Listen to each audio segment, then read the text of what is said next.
আমি জানি না আমি কোন ভাষায় তোমার সাথে কথা বলবো। কেন, কি হয়েছে? তুমি না অনেক মিথ্যা বলতে শিখে গেছো। কি বলো এইসব? কি করছি আবার? কি নিয়ে মিথ্যা বলছি? আচ্ছা, তুমি তো নাকি আজকে বিকেলে আপুর বাসা যাবে বলছো, আর বলছো একটু ব্যস্ত থাকবে, আমি যেন কল না দিই, মেসেজ না দিই। তুমি বাসায় এসেই আমাকে কল এসএমএস দেবে, কিন্তু দেখো রাত প্রায় 12টার উপর হয়ে গেছে, তুমি আমাকে মেসেজ দাও না, অনলাইনে আসো। তুমি সব সময় এসব ছোটখাটো বিষয় নিয়েই পড়ে থাকো। আরে আজকে আপু ভাইয়া এরা সবাই আসছে, সবাই মিলে আমার ফোনে ভিডিও দেখে ফেসবুকে। তো আমি মেসেজ করার সময় ওনারা দেখে নাই, গেছে কই ওরা? তুমি একদম বেশি বেশি করো। হয়তোবা আজকে শেষ রাত, আর হবে না কথা কখনো। ছেলে ছেড়ে যাওয়ার আগে এইসবই বলে, বাকি ছেলেদের মতোই তুমি। হ্যাঁ, আমি বাকি সবার মতোই। আজকে তুমি সত্যি আপুর বাসায় গেছো? তো মিথ্যা বলবো তোমার সাথে? মানে তোমার সমস্যা কি? তুমি আমাকে এটা নিয়েও সন্দেহ করো? প্রশ্নের উত্তরটা দাও, তুমি আসলে আজকে আপুর বাসায় গেছো? হ্যাঁ, প্রয়োজন হলে আমার বান্ধবীকেই জিজ্ঞাসা করো। ছি, তুমি এত সন্দেহ করো আমাকে, আমি ভাবতেই পারিনি। তোমার বান্ধবীকে বলতে হবে না, ওনার সাথে আমার কথা বলা অনেক আগেই শেষ। কি বলেছো? মুক্তা শোনো। বলেন ভাইয়া। আচ্ছা, রাইসা আজকে কই গেছে? কেন? বলো প্লিজ। ও নাকি ওর বোনের বাসায় গেছে।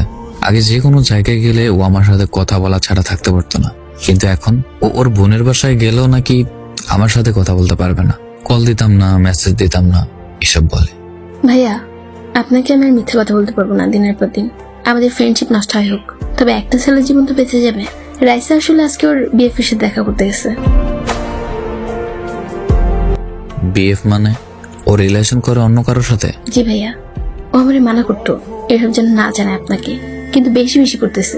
আমিও মিথ্যাবাদী হচ্ছে আপনার কাছে, আর পারছি না ভাইয়া।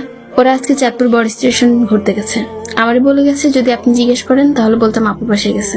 আচ্ছা, ছেলেটা কোথাকার? চাঁদপুরেরই, হাসান আলতে পড়ালেখা করে। মুক্তা যখন সব বলেই দিয়েছে, তাহলে আর লুকানোর কিছু নেই। তুমি আমার জীবনটা শেষ করে দিছো, পুরো জাহান্নাম বানাই দিছো এই 1 বছর 7 মাস। আমি আর পারতেছি না। তুমি কোথাও ঘুরতে যেতে দাও না, কোথাও ঘুরতে নিয়েও যাও না। তুমি সামান্য আমাকে বৃষ্টিতেই ভিজতে দাও না, বাকি সব তো বাদ দিলাম। আমি মুক্তি চাই, আমার মুক্তি দাও। ঠিক আছে, তোমাকে আমি মুক্তি দিলাম। তুমি যেখানে সুখ খুঁজে পাও সেখানে তুমি চলে যাও, আটকাবো না। আমি বলবো না তুমি আমার থেকে ভালো পাবে না, অবশ্যই পাবে।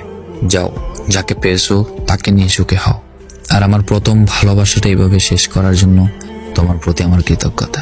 ভালো থেকো নতুন মানুষকে নিয়ে। আইডিটা মনে রেখো, কাজে আসবে কখনো। লেকচার দিতেই পারবেন, সারা জীবন কিছু করতে পারবেন না।